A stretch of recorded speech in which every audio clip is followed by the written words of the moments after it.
Hello, viewers. A very good morning and welcome to Africa and Beyond the Television Network. We'll continue to take a look on what's happening in the nation of Zimbabwe without fear, without favor. In the past few days, we have seen a defiant Comrade Geza coming out to actually give further instructions on the people of Zimbabwe and instructing them kuti musateti wani munhu wese muroad. And this was in defiance of Mnangagwas threats and orders right here.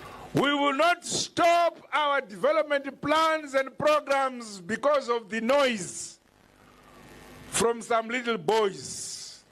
They will continue making that noise, but we shall continue to move on. But I warn anybody who may want to be nonsensical and bring chaos in this country. We are ready for any chaos, to deal with any chaos. Whoever who preach hate speech shall be responsible for their hate speech. Our prisons are not full. We want peace. We want unity. Those who do not disagree with that, but do so quietly and peacefully. Then, tichafamba tose murugare nokuirana. Asukata mesha mkono tinokuveza. So this is what he said, Emerson, and you know that he was warning anybody who would want to oppose ZANU-PF.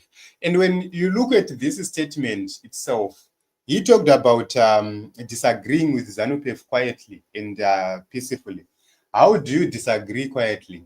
How do you disagree with ZANU-PF quietly with the things which are happening in the nation? Because when you disagree with ZANU-PF, you have to say it out. You have to spell it out.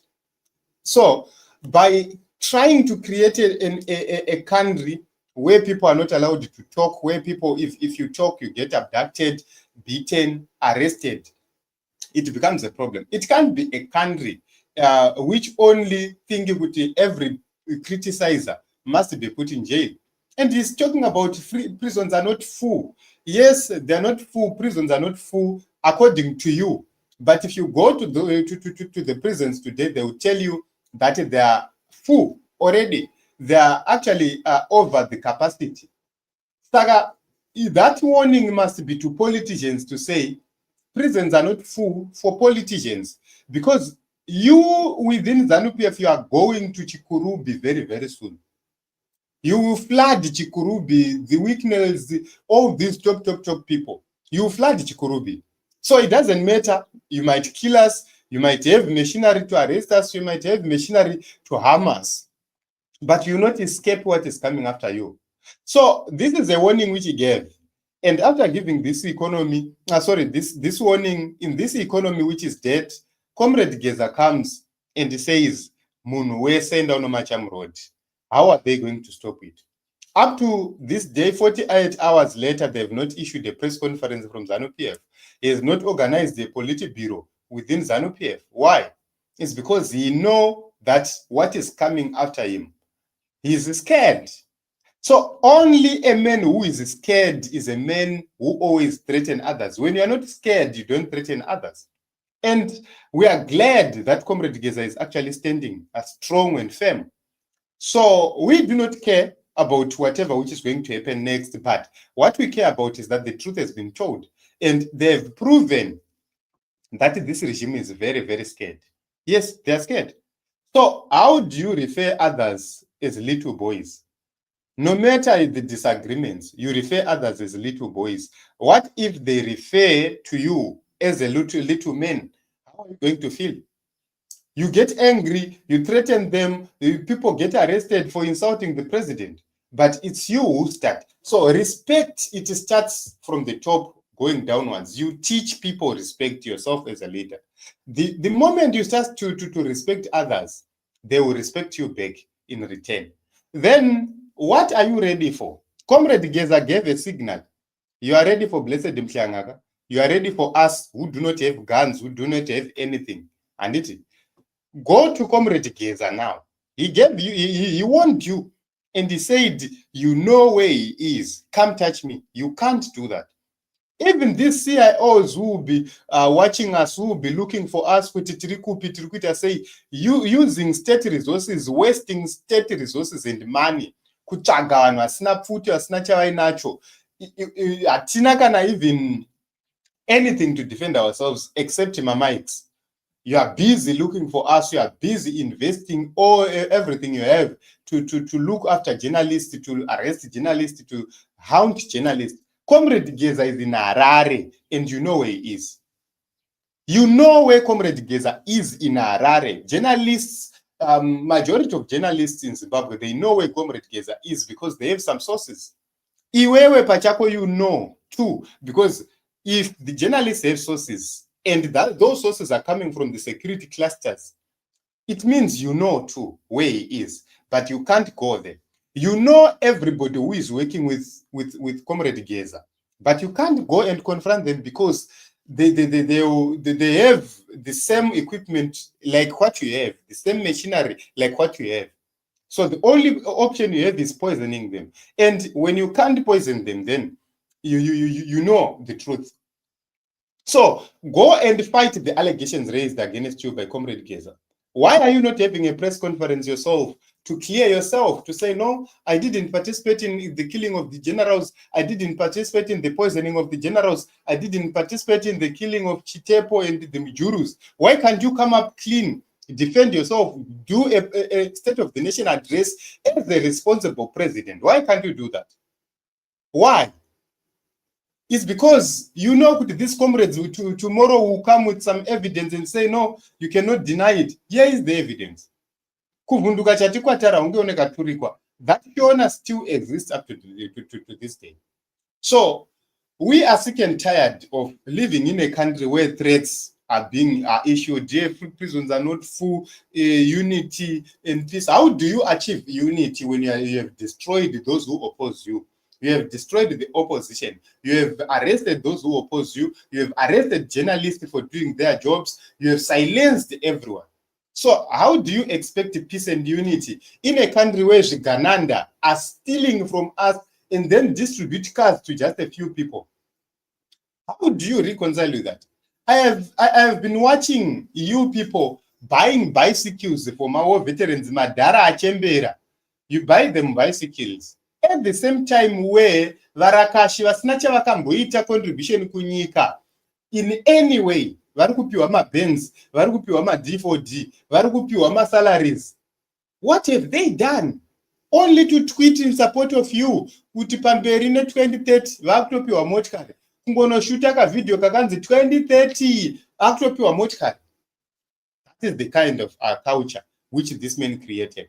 So these issues of threats will not work. Let us take unfortunate and misplaced narratives that seek to distort facts as well as stir up division and discord should not be given a footing in our body politic. True cadres of the party are clear on the correct line of our revolution, our party history, our values and our traditions. Do not be clouded or misled by wolves in sheep's clothing, abusing our rich liberation heritage for their own divisive ends. Loyal members of ZANU-PF by day and ZANU-PF by night, not merely when it is convenient, but you must remain loyal day or night, sleeping or awake, and not when it is convenient or expedient to do so. At no time should we, as the party leadership, question you about your sense of commitment, your sense of duty and loyalty. Zwibvunze pachako pauli papo tokamira sei. So this is what he said. And when you look at these statements are being made without thinking about what others feel and think within the political party. We are talking about divisions. Who is spearheading divisions?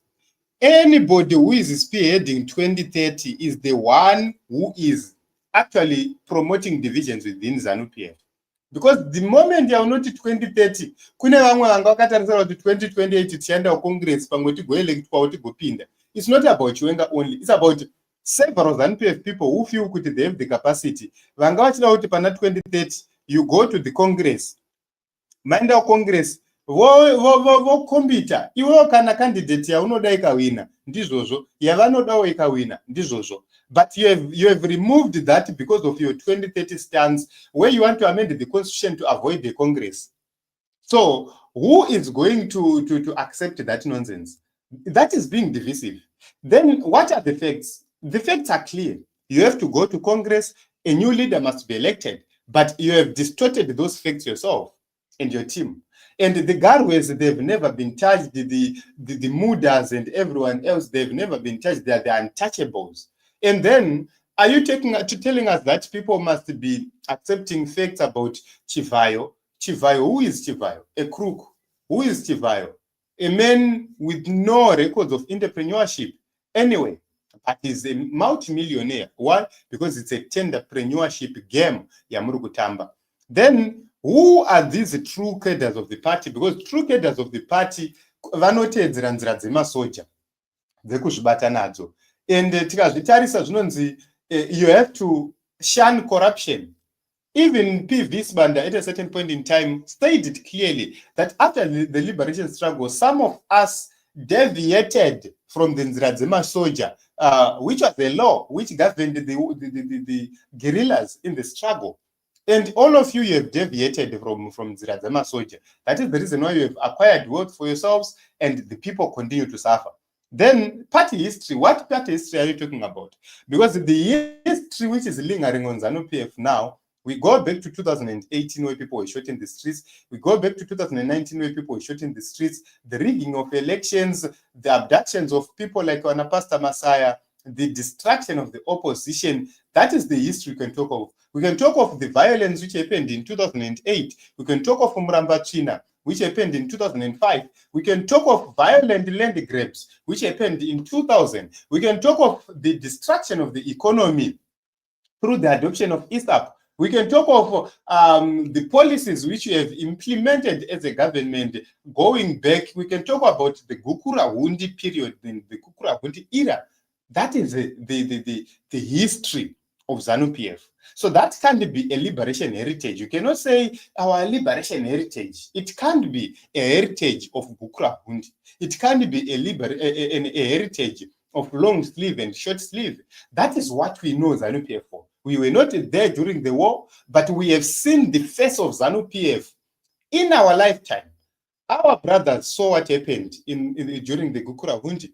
We witnessed it later during the long sleeve, short sleeve, where you were actually cutting people's hands. And you are on record saying, vana vamugabe nanani vanga vakonzida defeat vana mutasa vanga vatotanga kurongedza maoffice. It's you who brought that coup and then said garai ndine plan. And what happened?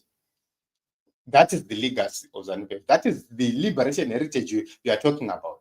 So when you look at it, Comrade Geza is justified against all odds to actually come and challenge you, because whether you are part and parcel of it or not, the fact remains that you people have failed. The fact remains that you people have failed to unite Zimbabweans, have refused to bring accountability to the people who have committed heinous crimes.